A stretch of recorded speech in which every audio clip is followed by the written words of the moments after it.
Hello class 6। So last time हम कर रहे थे blood circulation. Okay, so today we'll start the heart beat and pulse. और एक बार ब्लड सर्कुलेशन कैसे आपकी बॉडी में होता है, अपर बॉडी पार्ट्स में, लोअर बॉडी पार्ट्स में, that also we will discuss. Okay, so first let's read this topic, heartbeat and pulse. Okay, now heartbeat. Every time the blood flows through the walls and the wall closes, a distinct sound is produced which is called the heartbeat. जितनी बार भी आपका blood heart में जाएगा, auricle से ventricle में आता है, valves open होते हैं, क्लोज होते हैं, तो उस टाइम पर एक अलग सी साउंड आती है आपके हार्ट में, that is called the heartbeat. ठीक है, जो आप फील भी कर सकते हो, राइट। एंड एक नॉर्मल अडल्ट में जो हार्ट बीट का रेट होता है वो 60 to 100 के बीच में होता है, और on an average 70 to 74 heart beats per minute होती हैं एक हेल्दी अडल्ट में। Okay, pulse. The arteries have elastic muscular walls. जैसे कि हमने पहले भी डिस्कस किया है, हमारी आर्टरीज और वेन्स दोनों में जो डिफरेंस है वो ये है कि आर्टरीज की जो वॉल्स होती हैं वो थिक होती हैं, हाईली मस्कुलर होती हैं, और वेन्स की जो वॉल्स होती हैं वो पतली होती हैं। इसीलिए हमें उनमें जो फ्लोइंग ब्लड है वो थोड़ा सा जो ब्लूइश कलर का होता है वो दिखाई भी देता है। वो वेन्स हमारी स्किन के थोड़ा नीचे ही होती हैं। ठीक है, तो इसकी वजह से जो आर्टरीज की वॉल्स थिक होती हैं उसकी वजह से जो ब्लड है उसकी जो मस्कुलर वॉल्स हैं वो एक्सपैंड करती हैं, थोड़ी सी खिंचती हैं एवरी टाइम, जितनी बार भी ब्लड उसमें फोर्स होगा। ठीक है, जितनी बार भी ब्लड आर्टरीज में, क्योंकि ब्लड बहुत प्रेशर से फ्लो होता है, जो एक ऑक्सीजनेटेड ब्लड है, जल्दी जल्दी हर एक बॉडी पार्ट तक ब्लड को जाना होता है। ठीक है, तो बहुत प्रेशर से हार्ट उसको पुश करता है, तो जितना प्रेशर उसमें लगता है ब्लड के फ्लो होने में, ठीक है, वो कॉन्ट्रैक्शन की वजह से होता है। लेफ्ट वेंट्रिकल में हार्ट की जो वेंट्रिकल्स हैं उनमें कॉन्ट्रैक्शन होता है, सिकुड़ती हैं हार्ट की मसल्स, कॉन्ट्रैक्ट होती हैं, रिलैक्स होती हैं। तो ये हम फील कर सकते हैं पल्स के फॉर्म में। आर्टरीज, जो दो आर्टरीज होती हैं आपकी स्किन के जस्ट नीचे, अगर आपको फील करनी हो आर्टरीज अपनी स्किन के जस्ट नीचे, तो आप कैसे फील करेंगे? जैसे ये मेरी रिस्ट है, ठीक है, शो मी योर रिस्ट, सी, ये जैसे रिस्ट है, यहाँ पर ये जो थंब है, इस थंब के पास यहाँ पर आप ऐसे थंब रखकर हल्का सा प्रेस करेंगे तो you can feel a movement in a way. आपको थोड़ा सा लब डब का साउंड वहाँ पे फील होगा, आपको कुछ फील होगा वहाँ पे, कुछ मूव करता सा। सो दैट थिंग, ये थंब के नीचे जो आपको हल्की सी फीलिंग आएगी, that is what we call the pulse. Doctors ऐसे ही चेक करते हैं आपकी पल्स को। ठीक है, thank you. So this pulse can be easily felt by pressing your finger gently over an artery or wrist along the side of the thumb. तो जिस साइड आपका थंब होता है ना, उसी साइड, जैसे मैंने अभी आपको दिखाया था, उसी साइड आपको पल्स फील होगी। तो आप जैसे आप घड़ी से देखकर भी अगर आपको कंपेयर करना हो तो 1 मिनट में कितने टाइम्स वो बीट कर रही है, डॉक्टर्स यही चेक करते हैं। आपकी जो पल्स रेट होती है वो 70 to 74 होती है, और अडल्ट्स में मतलब 60 से 100 के बीच में नॉर्मल मानी जाती है।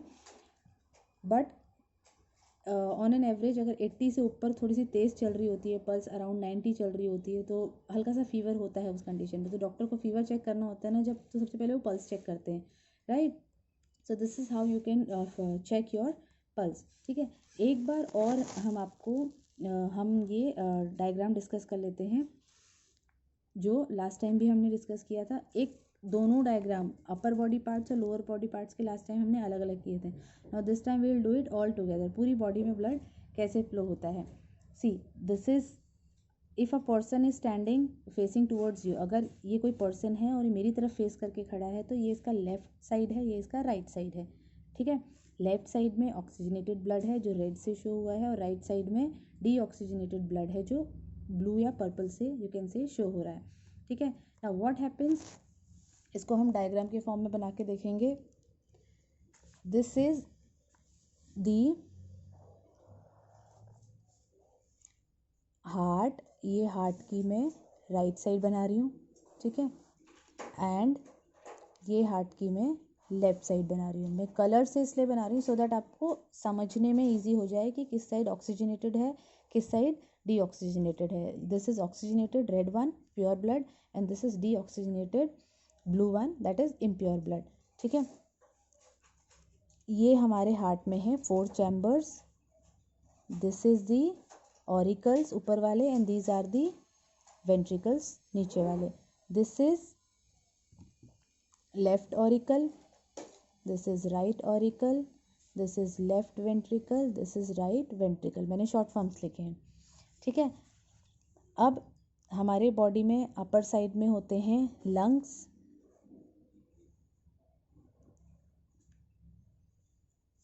These are the lungs of our body. ठीक है, लंग्स हैं हमारी बॉडी के। नाउ व्हाट हैपेंस, ब्लड कैसे कैसे फ्लो करता है। डीऑक्सीजनेटेड ब्लड, पहले अगर हम ऑक्सीजनेटेड ब्लड की अगर बात करें, लंग्स में, लंग्स के अंदर जो ऑक्सीजन आती है जो हम ब्रीद इन करते हैं वो ऑक्सीजनेटेड ब्लड लंग्स में से जाएगा राइट ऑरिकल में। ब्लड कभी भी लंग्स में से सीधा बॉडी पार्ट्स तक नहीं जा सकता क्योंकि उसको पंप करने के लिए एक इंस्ट्रूमेंट चाहिए, वो इंस्ट्रूमेंट है हमारा हार्ट। ठीक है, लंग्स में से ऑक्सीजन रिच ब्लड, जहाँ मैं अभी यहाँ पे मेंशन कुछ भी नहीं कर रही हूँ, लेबल नहीं कर रही हूँ, बट जहाँ भी मैं रेड बना रही हूँ इट मीन्स वो ऑक्सीजन रिच ब्लड है, और जहाँ भी मैं ब्लू बनाऊंगी इट मीन्स वो डीऑक्सीजनेटेड ब्लड है। ठीक है, लंग्स में से oxygen rich blood through a pulmonary vein ये आएगा हार्ट तक। हार्ट के किस पार्ट में, लेफ्ट ऑरिकल में। नाउ लेफ्ट ऑरिकल से वो ब्लड जाएगा लेफ्ट वेंट्रिकल में, यहाँ पर जो वॉल्व प्रेजेंट है उसके थ्रू।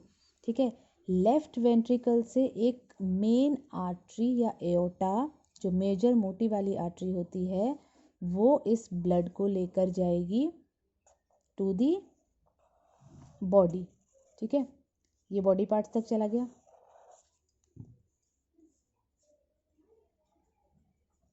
लोअर बॉडी पार्ट्स में गया यहाँ पे, एंड एक ले जाएगी, क्योंकि ये मेन आर्टरी है, एओर्टा है, इसी की ब्रांचेस कुछ लोअर बॉडी पार्ट्स तक उस ब्लड को ले जाएंगी और कुछ ले जाएंगी अपर बॉडी पार्ट्स तक। इसको हम ब्लू से ही बनाते हैं। ये this is the body, these are the body parts. ये भी बॉडी पार्ट्स है और ये भी बॉडी पार्ट्स है। ये ब्लू से मैं बना रही हूँ यहाँ पे। ठीक है, जो डायग्राम है वो ब्लू से बना रही हूँ और ऑक्सीजनेटेड और डीऑक्सीजनेटेड को फिर हम ब्लू और रेड से दिखाएंगे। ओके, तो ये लंग्स में से, ये है हमारे लंग्स। लंग्स में से ऑक्सीजन रिच ब्लड गया पहले लेफ्ट ऑरिकल में, लेफ्ट ऑरिकल से पुश होके लेफ्ट वेंट्रिकल में, और लेफ्ट वेंट्रिकल से एक मेजर आर्टरी या एओर्टा उस ब्लड को पूरे बॉडी पार्ट्स तक सप्लाई करेगी, नीचे वाले बॉडी पार्ट्स में भी और ऊपर वाले बॉडी पार्ट्स में भी। ठीक है, तो ये ब्लड हमारा चला गया ऑक्सीजनेटेड ब्लड पूरे बॉडी पार्ट्स तक। ठीक है, ऑक्सीजन लंग्स में आई, लंग्स से यहाँ गई, यहाँ से यहाँ गई, और यहाँ से वो लोअर बॉडी पार्ट्स और अपर बॉडी पार्ट्स दोनों में चली गई।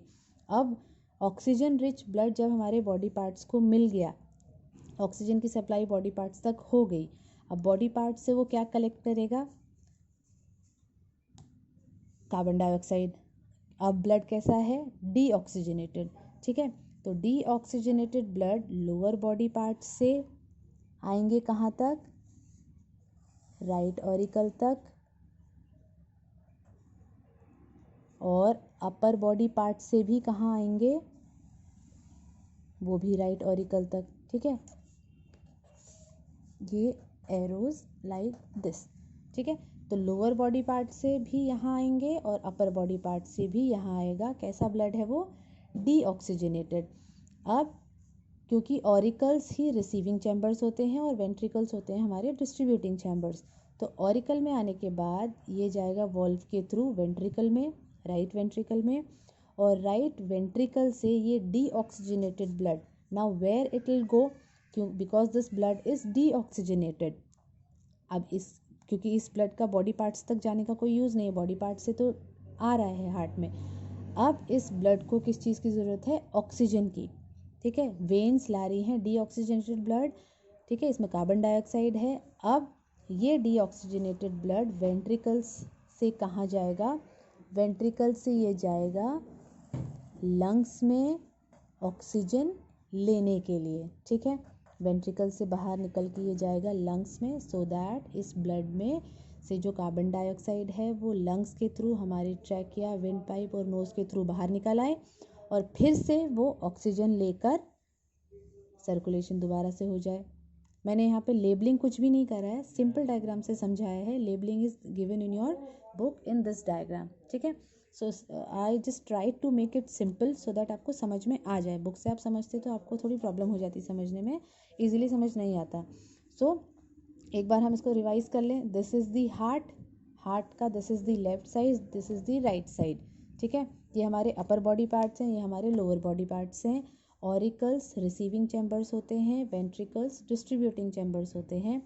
लंग्स में से oxygenated blood receiving chamber left auricle में गया, लेफ्ट ऑरिकल से वो ऑक्सीजनेटेड ब्लड लेफ्ट वेंट्रिकल में गया, लेफ्ट वेंट्रिकल से वो ही ऑक्सीजनेटेड ब्लड पूरे बॉडी पार्ट्स तक गया, lower and upper body parts, full body में वो ऑक्सीजनेटेड ब्लड चला गया।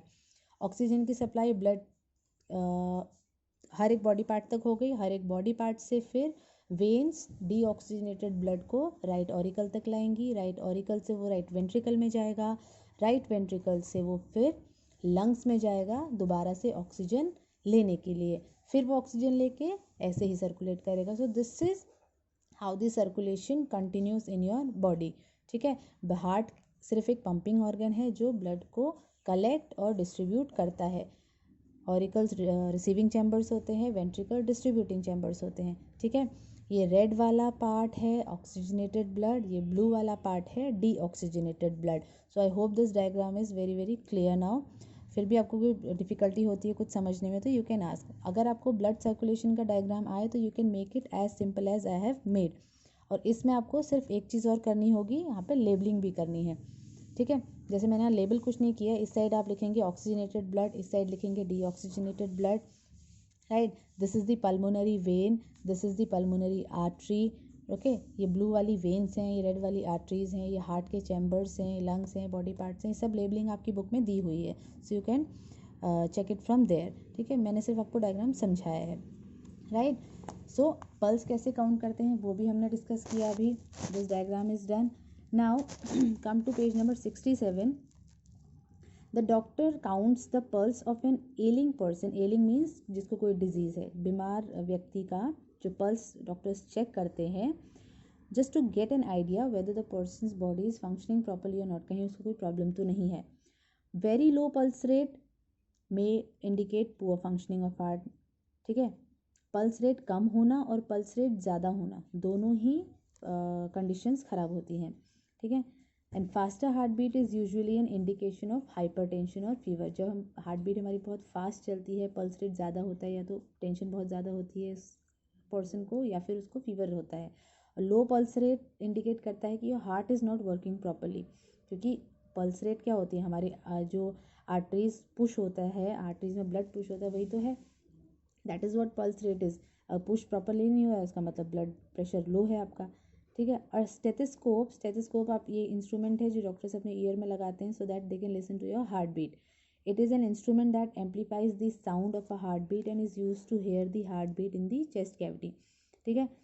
तो ये आपकी हार्ट बीट को साउंड के फॉर्म में सुनाता है, जिससे कि हमें पता चलता है हार्ट प्रॉपरली बीट कर रहा है या नहीं, okay. Now blood pressure, blood pressure is what, जो वो प्रेशर जो ब्लड आर्टरीज की वॉल्स पे लगाती हैं, मतलब हमारा जो ब्लड है वो फ्लो करता है हाई प्रेशर से इन दी वॉल्स ऑफ आर्टरीज, जो प्रेशर लगता है इस वजह say that is called the blood pressure. इसमें ऐसा कुछ समझने वाला नहीं है। ब्लड प्रेशर का मतलब है ब्लड इतना प्रेशर से जो फ्लो करता है, that is only the blood pressure. Low भी ठीक नहीं है और हाई भी ठीक नहीं है। And the instrument which is use to measure the blood pressure is known as sphygmomanometer. आपने देखा होगा बीपी मशीन्स जो होती हैं जिससे ब्लड प्रेशर को मेजर किया जाता है, दैट इज़ कॉल्ड स्फिग्मोमैनोमीटर। वो इंस्ट्रूमेंट बोलते हैं उसको स्फिग्मोमैनोमीटर, ठीक है। It is the instrument use to find out the blood pressure. Now the two normal levels of blood pressure of a healthy person, किसी भी हेल्दी पर्सन का जो ब्लड प्रेशर होना चाहिए वो होता है 120 बाय अपर ब्लड प्रेशर होता है 120 एंड लोअर इज 80। जब भी आपने बीपी अगर आप चेक करेंगे, ब्लड प्रेशर चेक करेंगे, तो उसमें दो रीडिंग्स आती हैं, ठीक है, this is the upper one, this is the lower one. ये एक नॉर्मल हेल्दी पर्सन का ब्लड प्रेशर होता है।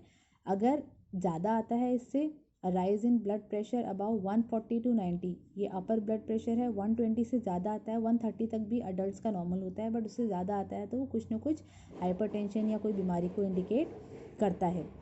और नॉर्मल से भी कम आता है ये 80 वाला, अगर 80 की जगह यहाँ पे 50 आ रहा है तो वो भी किसी न किसी हाइपोटेंशन या लो ब्लड प्रेशर को इंडिकेट करता है। Hyper means high, hypo means low. तो हाइपर टेंशन मतलब जिनको ज़रूरत से ज़्यादा टेंशन होती है, हाई ब्लड प्रेशर, उसकी वजह से हाइपर टेंशन की वजह से हाई ब्लड प्रेशर होता है।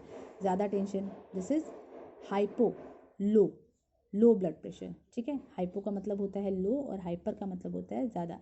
हम बोलते हैं ना मैं हाइपर हो रही हूँ या मैं हाइपर हो रहा हूँ, मीन्स मेरा ब्लड प्रेशर बढ़ रहा है, लाइक दिस, ठीक है। सो अभी हम यहीं तक कर रहे हैं। नेक्स्ट क्लास में हम ब्लड ग्रुप्स करेंगे। एक छोटा सा इंट्रोडक्शन पढ़ लेते हैं। आपने सुना होगा मेरा ब्लड ग्रुप ए है या मेरा ब्लड ग्रुप बी है या बी पॉजिटिव है, बी नेगेटिव है। सो ये सारे क्या हैं, ये डिफरेंट ब्लड ग्रुप्स हैं। हम सबका ब्लड तो सेम होता है, कॉम्पोजिशन सेम होता है, लेकिन हम सबका ब्लड ग्रुप अलग अलग होता है।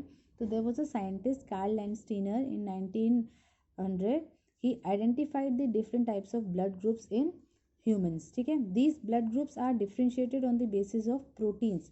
और हमारे ब्लड ग्रुप, ब्लड का कॉम्पोजिशन तो सेम है, लेकिन हमारे सबके ब्लड में जो एंटीजेंस होते हैं, जो स्पेशल प्रोटीन्स प्रेजेंट होते हैं, उसके बेसिस पर हम कहते हैं कि हमारा ब्लड ग्रुप एक दूसरे से डिफरेंट है, ठीक है। और there are two types of antigens present, A and B. हमने दो टाइप के एंटीजेंस नेम दिए हैं, ए एंड बी, ठीक है। हम सबके ब्लड ग्रुप में commonly there are two types of antigens present.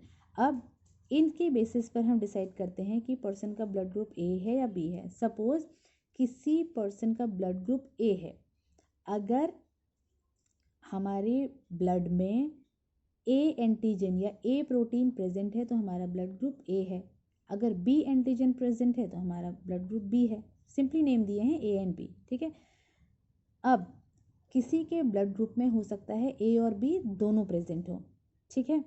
The persons whose RBCs have both type of antigens, यानी कि ये जो प्रोटीन्स हैं ए और बी दोनों अगर हमारे ब्लड में प्रेजेंट हैं तो उसका ब्लड ग्रुप ए बी होगा, ओके। और जिसके ब्लड में इनमें से कोई भी प्रेजेंट नहीं है उसका ब्लड ग्रुप ओ होगा। अंडरस्टूड। नाउ दो एंटीजेंस हैं, दो टाइप के प्रोटीन्स यहाँ पे बताए हैं, ए और बी।